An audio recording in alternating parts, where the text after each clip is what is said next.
नमस्कार दोस्तों, स्वागत है आपका आज के मुख्य समाचार में, जिसमें सबसे पहली और बड़ी खबर में आपको बताएंगे कि अमेरिका के इस बयान से विचलित हुआ पाकिस्तान और चीन। कहा, भारत दुनिया में हमारा सर्वाधिक विश्वसनीय सहयोगी। जी हाँ दोस्तों, अमेरिका से आया है ये बड़ा बयान, जिसके बाद चीन और पाकिस्तान की उड़ गई है नींद। दूसरी बड़ी खबर में जिक्र होगा कि भारत से पंगा पाकिस्तान को पड़ा महंगा, आतंकवाद पर एक्शन को लेकर बन रहा है भारी दबाव। और तीसरी बड़ी खबर में जिक्र होगा कि चीन से गतिरोध, रक्षा मंत्री राजनाथ सिंह आज लद्दाख के दौरे पर सेना की तैयारियों का करेंगे समीक्षा। दोस्तों, हर एक खबर की गहराई में आपको ले जाएंगे, लेकिन उससे पहले अगर आपको भी देश की सेना और पीएम मोदी पर पूरा भरोसा है तो आप अभी इस वीडियो को लाइक कीजिए और इस लाल बटन को दबा के चैनल को फ्री में सब्सक्राइब करके घंटी बजाकर कमेंट में लिखिए जय हिंद। दोस्तों, करते हैं बात बड़ी खबरों की तरफ। अमेरिका के इस बयान से विचलित हुए पाक और चीन। कहा, भारत दुनिया में हमारा सर्वाधिक विश्वसनीय सहयोगी। जी हां दोस्तों, चीन और पाकिस्तान के बढ़ते तनाव के बीच अमेरिका यह बयान पाकिस्तान और चीन को जरूर बेचैन करेगा। अमेरिका ने कहा है कि भारत हमारा वैश्विक स्तर पर महत्वपूर्ण साझेदार है।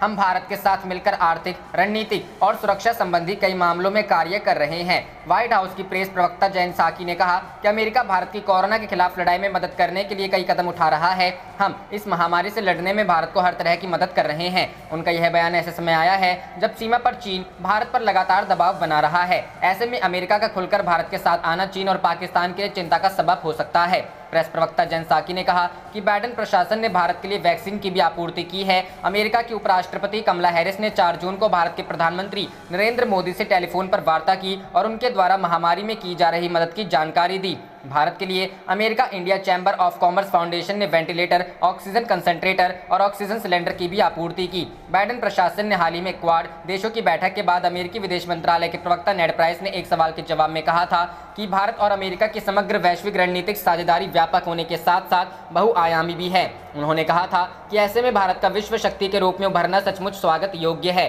उन्होंने कहा था कि अमेरिका निश्चित ही भारत का सबसे बड़ा और अहम व्यापारिक साझेदार भी है, जिसका 2019 में कुल द्विपक्षीय व्यापार बढ़कर 146 अरब डॉलर हो गया है। उन्होंने कहा कि अमेरिकी कंपनियां भारत के प्रत्यक्ष विदेशी निवेश का एक बड़ा स्रोत है। प्राइस ने कहा कि क्वाड देशों का समूह मुक्त व खुले हिंद प्रशांत क्षेत्र के हित में भारत अमेरिका समेत हमारे करीबी भागीदारों के बीच सहयोग का महत्वपूर्ण उदाहरण है। गौरतलब है कि अमेरिकी राष्ट्रपति चुनाव के दौरान ने ही जो बाइडेन ने संकेत दिया था कि उनका प्रशासन भारत अमेरिका संबंधों को लगातार मजबूत करने को उच्च प्राथमिकता देगा। भारतीय अमेरिकी नागरिकों से संबंधित एक महत्वपूर्ण नीतिगत दस्तावेज में बाइडेन ने पाकिस्तान का नाम लिए बगैर कहा था कि दक्षिण एशिया में एक देश की सीमा से दूसरे देश में या किसी अन्य रूप में आतंकवाद को बर्दाश्त नहीं किया जा सकता। इसके अलावा उन्होंने कहा था कि चीन सहित कोई भी देश अपने पड़ोसी देश को धमकी नहीं दे सकेगा। उन्होंने कहा था कि वह अपनी इस मान्यता को पूरा करेंगे कि भारत और अमेरिका स्वाभाविक साझेदार हैं। रुख करते हैं अगली खबर की तरफ। 4 महीने में दूसरी बार बांग्लादेश पहुंचे भारतीय वायुसेना चीफ RKS भदौरिया। आखिर मामला क्या है? जी हां दोस्तों, भारतीय वायुसेना प्रमुख air chief marshal RKS Bhadauria 3 दिनों की यात्रा पर ढाका पहुंचे हैं। पिछले 4 महीनों में भारतीय वायुसेना प्रमुख की यह दूसरी बांग्लादेश यात्रा है। इससे पहले वे फरवरी के आखिरी हफ्ते में ढाका गए थे, जहां उन्हें मीरपुर हॉल ऑफ फेम में शामिल कर सम्मानित किया गया था। वायुसेना प्रमुख के बांग्लादेश दौरे से 2 महीने पहले थल सेना प्रमुख जनरल MM नरवणे ने बांग्लादेश का दौरा किया था। ढाका में भारतीय उच्चायोग ने ट्वीट कर बताया कि air chief marshal Rakesh Kumar Singh Bhadauria AVSM VM ADC Bangladesh वायुसेना के प्रमुख के आमंत्रण पर 3 दिवसीय दौरे के लिए आज ढाका पहुंचे। उम्मीद जताई जा रही है कि एयर चीफ मार्शल अपने बांग्लादेशी समकक्ष के साथ दोनों देशों के बीच सैन्य सहयोग को विस्तार देने पर बातचीत करेंगे। लद्दाख में भारत के साथ उलझा चीन इन दिनों एशिया खासकर हिंद महासागर क्षेत्र में आक्रामक तरीके से आगे बढ़ रहा है। यही कारण है कि चीन की चाल को जवाब देने के लिए भारत और अमेरिका दोनों चौकन्ने हो गए हैं। भारत को चौतरफा घेरने की रणनीति के तहत चीन म्यांमार की सैन्य सरकार के जरिए बांग्लादेश तक सड़क मार्ग बनाने की कोशिश में जुटा है। शेख हसीना के दोबारा प्रधानमंत्री बनने के बाद बांग्लादेश के तेवर जरा बदले हैं। अब वह चीन के इंफ्रा प्रोजेक्ट्स को तवज्जो दे रहा है। पिछले साल बांग्लादेश ने सिलहट में एयरपोर्ट टर्मिनल का ठेका चीनी कंपनी को दे दिया, जबकि सिलहट भारत की उत्तर पूर्वी सीमा से सटा है और संवेदनशील इलाका माना जाता है। इसकी मदद से चीन भारत के पूरे नॉर्थ ईस्ट इलाके पर नजर रखने का प्लान बना रहा था। चीन बंगाल की खाड़ी में भारत को घेरने के लिए हर हाल में अपनी उपस्थिति बनाना चाहता है।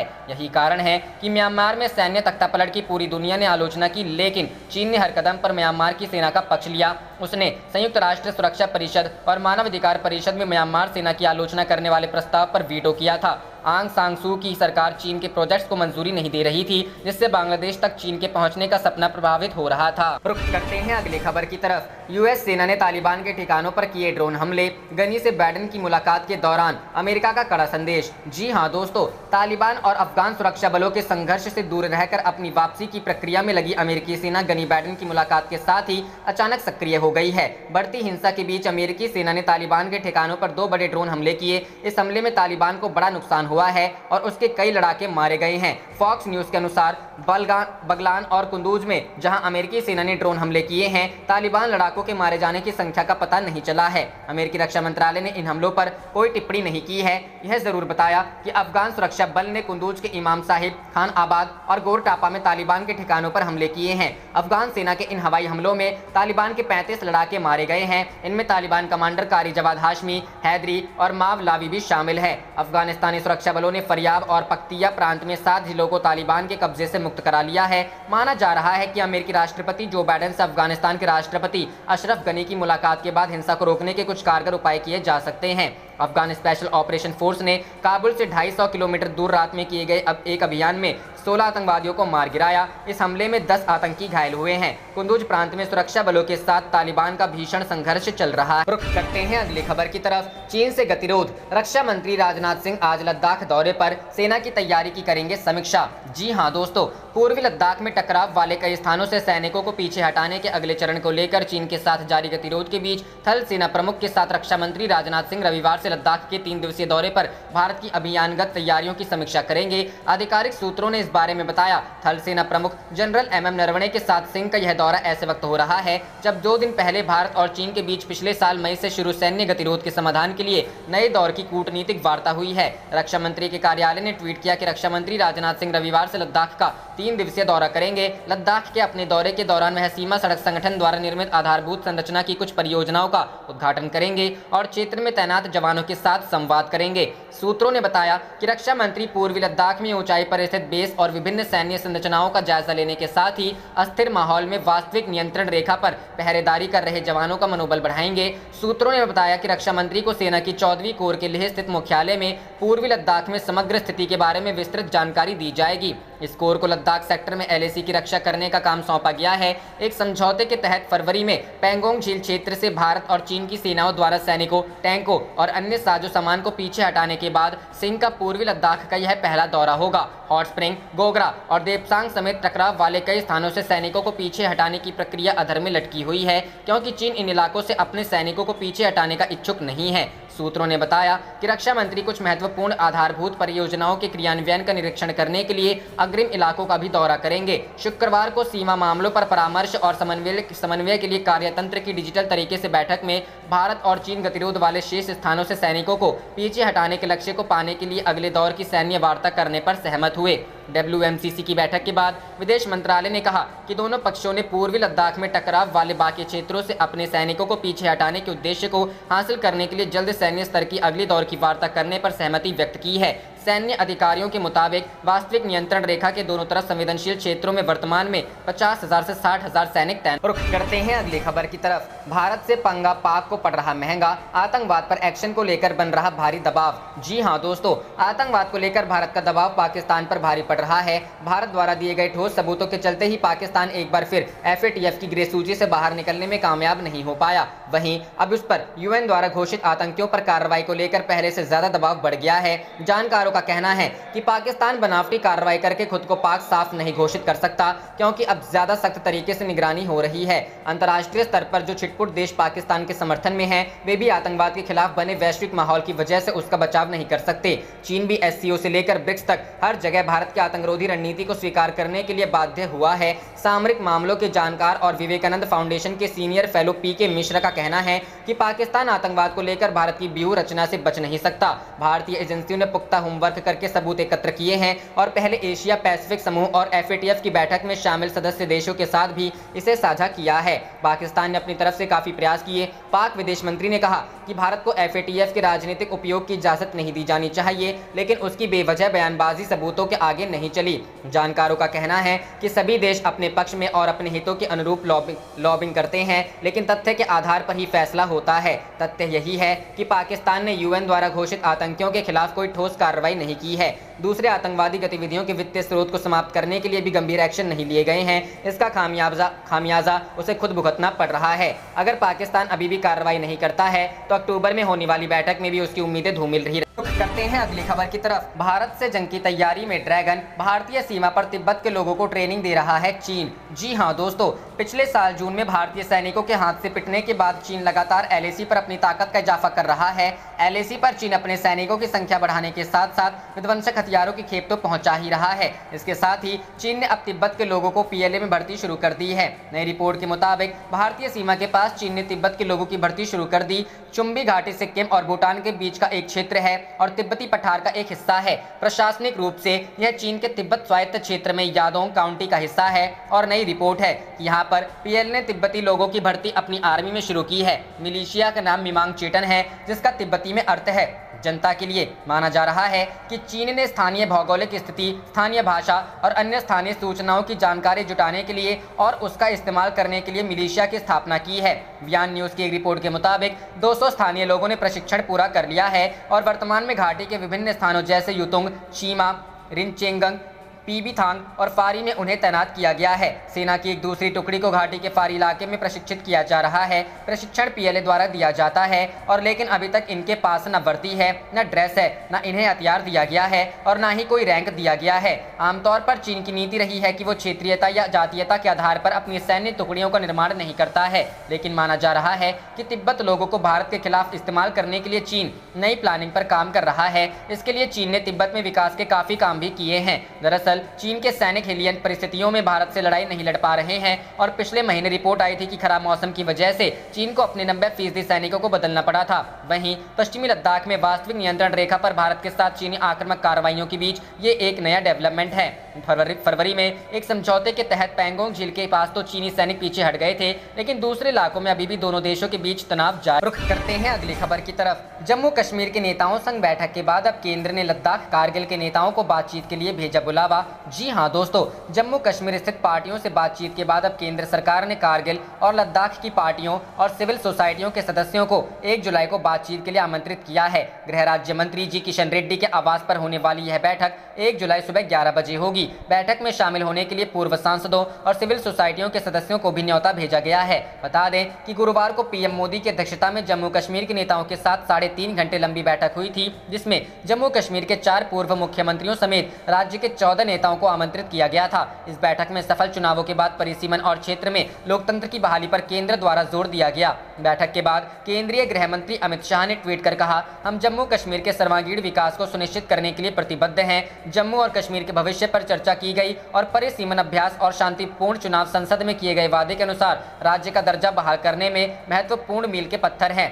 बता दें कि अगस्त 2019 में जम्मू कश्मीर से अनुच्छेद 370 को हटाए जाने के ऐतिहासिक फैसले के बाद केंद्र और जम्मू कश्मीर के नेताओं के बीच यह पहली बैठक थी। केंद्र सरकार ने अनुच्छेद 370 को हटाकर राज्य को 2 केंद्र शासित प्रदेशों में बांट दिया था। रुख करते हैं अगली खबर की तरफ। जम्मू कश्मीर के नेताओं से PM मोदी मिले तो इमरान खान के पेट में हुआ दर्द, लगाएं अनर्गल आरोप। जी हां दोस्तों, जम्मू कश्मीर के नेताओं से भारतीय प्रधानमंत्री नरेंद्र मोदी ने क्या मुलाकात की, वैसे ही पाकिस्तान के प्रधानमंत्री इमरान खान के पेट में दर्द शुरू हुआ। इमरान खान ने भारत पर अनर्गल आरोपों की बरसात कर दी। अमेरिकन अखबार को दिए गए इंटरव्यू के दौरान मुस्लिम मुल्क पाकिस्तान के प्रधानमंत्री ने एक बार फिर से हिंदू मुस्लिम करना शुरू कर दिया और कहा कि पाकिस्तान हमेशा से भारत के साथ अच्छे संबंध चाहता है, लेकिन भारत ऐसा होने नहीं दे रहा है। पाकिस्तान के प्रधानमंत्री इमरान खान ने न्यूयॉर्क टाइम्स को दिए इंटरव्यू में कहा कि जब मैं पाकिस्तान का प्रधानमंत्री बना था तब मैंने सबसे पहले भारत के साथ अच्छे संबंध बनाने की कोशिश शुरू की। इसके लिए मैंने PM मोदी से संपर्क भी किया था ताकि सभ्य संबंध बनाया जा सके। सके हमने कोशिश की, लेकिन कोई नतीजा नहीं निकला। पाकिस्तानी प्रधानमंत्री ने कहा कि अगर भारत में कोई और सरकार होती तो हम बातचीत के जरिए अपने मुद्दे सुलझा लेते। असल में इमरान खान के पेट में दर्द इसलिए हो रहा है क्योंकि पाकिस्तान भारत से बात करने की लाख कोशिश कर रहा है, लेकिन मोदी सरकार ने अपना स्टैंड साफ कर रखा है कि जब तक सीमा पार से आतंकी हरकतों को पाकिस्तान बंद नहीं करेगा तब तक पाकिस्तान से कोई बातचीत नहीं की जाएगी। इसीलिए पाकिस्तान इस बार भारत से बातचीत करने के लिए छटपटा रहा है, जबकि इससे पहले भारत ने जब पाकिस्तान से बात करने की कोशिश की थी, पाकिस्तान ने भारत की पीठ में छुरा घोंपने का काम किया था। इमरान खान ने इंटरव्यू के दौरान चीन और अमेरिका के बीच किसी एक देश को चुनने के सवाल पर कहा कि मुझे समझ नहीं आता है कि आखिर अमेरिका और चीन एक दूसरे के विरोधी क्यों हैं और हमें किसी एक को चुनने की जरूरत क्यों है। इमरान खान ने कहा कि पाकिस्तान अमेरिका और चीन दोनों देशों से अच्छे रिश्ते बनाकर रखना चाहता है। पाकिस्तानी प्रधानमंत्री ने कहा कि अमेरिका भारत को चीन के सामने एक सुरक्षा कवच के तौर पर देख रहा है, जबकि मेरा मानना है कि ये भारत के लिए हानिकारक होगा। उन्होंने कहा कि चीन के साथ भारत का व्यापार भारत और चीन दोनों के लिए लाभकारी है, लेकिन पाकिस्तान इस पूरे घटनाक्रम को चिंता के साथ देख रहा है। इमरान खान ने उन आरोपों से किनारा करने की कोशिश की जिसमें पाकिस्तान को तालिबान का मुखिया बताया जाता है। इमरान खान ने कहा कि जैसे ही अफगानिस्तान से अमेरिका की सेना बाहर जाती है, ठीक वैसे ही तालिबान पाकिस्तान के लिए एक मुसीबत बन जाएगा। इमरान खान ने तालिबान और पाकिस्तान के संबंध अच्छे नहीं हैं, इस बात को बताने के लिए उन्होंने अफगानिस्तान पाकिस्तान सीमा पर बॉर्डर फेंसिंग बनाने की बात की, लेकिन इमरान खान ने यह नहीं बताया कि बॉर्डर पार से तालिबान नहीं बल्कि दूसरे आतंकी संगठन पाकिस्तान को निशाना बना रहे हैं, जिन्हें पाकिस्तान ने पाल पोस कर बड़ा किया। रुख करते हैं अगली खबर की तरफ। चीन के कई बड़े औद्योगिक शहरों पर सदी का सबसे बड़ा खतरा, 1/3 अर्थव्यवस्था हो सकती है चौपट। जी हाँ दोस्तों, चीन के कई प्रमुख औद्योगिक शहरों को लेकर बेहद सनसनीखेज दावा किया गया है कि चीन के सबसे बड़े औद्योगिक शहर शंघाई समेत कई और प्रमुख औद्योगिक शहरों पर भारी संकट मंडरा रहा है और अगर वास्तव में चीन इस संकट में घिरता है तो उसकी अर्थव्यवस्था को बहुत ज्यादा नुकसान पहुंच सकता है। फाइनेंशियल टाइम्स की रिपोर्ट के मुताबिक चीन के पूर्वी तटों पर जल्द ही समुद्र का रौद्र रूप बरसने वाला है, जिससे चीन के बड़े बड़े औद्योगिक शहर बर्बाद हो जाएंगे, जिसमें शंघाई भी शामिल है, जो चीन की अर्थव्यवस्था में $974 बिलियन का योगदान देता है। रिपोर्ट के मुताबिक चीन पर बहुत बड़ा संकट मंडरा रहा है और ये एक ऐसा संकट है जो कुदरती है और इसे रोकना चीन के हाथों में नहीं होगी। फाइनेंशियल टाइम्स की रिपोर्ट के मुताबिक चीन के पूर्वी तटीय शहरों पर बहुत बड़ा खतरा मंडरा रहा है और अगले कुछ सालों में चीन पर इसका असर दिखना शुरू हो जाएगा। रिपोर्ट में जब चीन की जनसंख्या और जीडीपी को समुद्री लेवल बढ़ने के साथ जोड़ा गया और फिर रिपोर्ट तैयार की गई तो पता चला है कि चीन के सबसे महत्वपूर्ण शहरों में काफी तेज समुद्री ज्वार आएगा और उन शहरों में औद्योगिक उत्पादन पूरी तरह से बंद करना पड़ेगा। फाइनेंशियल टाइम्स ने अपनी रिपोर्ट में कहा है कि साल 2100 के आते आते चीन के बड़े बड़े औद्योगिक शहरों पर समुद्री बाढ़ और ज्वार की वजह से ताला पड़ जाएगा। बचने का एक ही रास्ता है, वो है ग्लोबल वार्मिंग को कम करके क्लाइमेट चेंज को रोकना, जो संभव नहीं है। शंघाई शहर चीन का सबसे बड़ा आर्थिक शहर माना जाता है और वहां पर चीन की बड़ी बड़ी प्रतिष्ठित कंपनियां हैं। शंघाई शहर यांगजी नदी और हांगजो बे के बीच स्थित है और समुद्री बाढ़ और ज्वार की चपेट में आने वाला ये सबसे पहला और बड़ा शहर होगा। साल 2019 के आंकड़ों के मुताबिक शंघाई शहर से चीन करीब $974 बिलियन का व्यापार करता है, जो चीन की जीडीपी का बड़ा हिस्सा है और समुद्री बाढ़ की चपेट में सबसे पहले ये शहर आएगा। शंघाई के बाद सबसे ज्यादा खतरा मंडरा रहा है सुजो और जियांगसिंग पर। ये दोनों शहर शंघाई से सिर्फ 100 किलोमीटर दूर पश्चिमी में स्थित है। चीन में औद्योगिक रैंकिंग के हिसाब से 34 शहरों में से इन दोनों शहरों को दूसरे और तीसरे स्थान पर रखा गया है। सुजो शहर से चीन की जीडीपी को $330.4 बिलियन मिलता है, तो जियांगसिंग शहर से चीन की जीडीपी को $128.8 बिलियन मिलता है। फाइनेंशियल टाइम्स की रिपोर्ट में कहा गया है कि शंघाई के बाद चीन के ये दोनों शहर समुद्री बाढ़ और ज्वार की चपेट में आने से पूरी तरह से खत्म हो सकते हैं, यानी इन तीनों शहरों से व्यापार करना संभव नहीं रह जाएगा। रुख करते हैं अगली खबर की तरफ। कैबिनेट की बैठक में किसानों के लिए बड़े फैसले, 14 फसलों की एमएसपी बढ़ाई गई। जी हां दोस्तों, केंद्रीय मंत्रिमंडल की बैठक में सोमवार को खरीफ की 14 फसलों के न्यूनतम समर्थन मूल्य बढ़ाने का फैसला लिया गया है। प्रधानमंत्री नरेंद्र मोदी की अध्यक्षता में हुई बैठक के बाद कृषि मंत्री नरेंद्र सिंह तोमर ने बताया कि धान के लिए एमएसपी की दर अब 1868 रुपए प्रति क्विंटल, ज्वार के लिए 2620 प्रति क्विंटल, बाजरा 2150 रुपए क्विंटल की गई है। रागी, मूंग, मूंगफली, सोयाबीन, तिल और कपास में की एमएसपी में 50% की बढ़ोतरी की गई है। ये फैसला साल 2020-21 के लिए है। केंद्रीय कृषि मंत्री नरेंद्र सिंह तोमर ने बताया कि 360 लाख मीट्रिक टन गेहूं की खरीद हो चुकी है, धान की 95 लाख मीट्रिक टन खरीद हो चुकी है, साथ ही 16.07 लाख मीट्रिक टन दालों और तिलहन की खरीद हो चुकी है। तोमर ने बताया कि कृषि ऋण पर ब्याज छूट को 31 अगस्त तक के लिए बढ़ा दिया गया है। उन्होंने कहा कि यह किसानों के लिए काफी राहत भरा फैसला है। इस तारीख तक लोन चुकाने पर किसान को 4% ब्याज पर ही कर्ज मिलेगा। केंद्रीय कैबिनेट के फैसलों की जानकारी देते हुए कृषि मंत्री नरेंद्र सिंह तोमर ने कहा, स्वामीनाथन आयोग की सिफारिश को अमल में लाया गया है। कृषि लागत और मूल्य को लेकर आयोग के जो सुझाव आए थे उनको मंजूर किया गया है। कृषि लागत और मूल्य आयोग की 14 फसलों के लिए सिफारिश आई, जिसे कैबिनेट ने मंजूरी दे दी है। 14 खरीफ फसलों के लिए न्यूनतम समर्थन मूल्य में 50 से 83% की वृद्धि की गई है। केंद्रीय कैबिनेट के फैसलों की जानकारी देते हुए प्रकाश जावड़ेकर ने बताया कि एमएसएमई के लिए 50,000 करोड़ की इक्विटी का प्रस्ताव आया है। इससे संकट में फंसे छोटे उद्योगों को मदद मिलेगी। जावड़ेकर ने कहा कि 20,000 करोड़ रुपए का प्रावधान संकट में पड़े एमएमएमई के लिए किया गया। शहरी और आवास मंत्रालय ने रेहड़ी पटरी वालों के लिए विशेष लोन की व्यवस्था की है। कैबिनेट ने इसे मंजूरी दे दी है। 10,000 तक का लोन दिया जाएगा। रुख करते हैं अगली खबर की तरफ। राष्ट्रपति बाइडेन को फ्री हैंड, तबाह करो कोरोना लैंड। क्या तीसरे विश्व युद्ध का संकेत है ये सर्वे? जी हाँ दोस्तों, दुनिया भर में कोरोना वायरस कैसे फैला, इस पर शोध अभी भी जारी है। इस बीच अमेरिकी न्यूज एजेंसी फॉक्स ने हाल ही में एक सर्वे किया है, जिसमें हजारों अमेरिकी लोगों ने हिस्सा लिया है। इस सर्वे में जो फैसला आया उसे देखकर बीजिंग में सनसनी फैल गई है। सर्वे के मुताबिक अमेरिका के करीब 60% लोगों ने कोरोना महामारी के लिए न सिर्फ चीन और शी जिनपिंग को जिम्मेदार ठहराया, बल्कि चीन के खिलाफ जंग छेड़ने के लिए राष्ट्रपति जो बाइडेन को खुली छूट भी दे दी। यानी कोरोना को लेकर अमेरिकी जनता में चीन के खिलाफ बेहद गुस्सा है। लोग इस सर्वे को तीसरे विश्व युद्ध सर्वे का नाम दे रहे हैं। आप देख रहे थे आपका अपना चैनल जय हिंद जय भारत।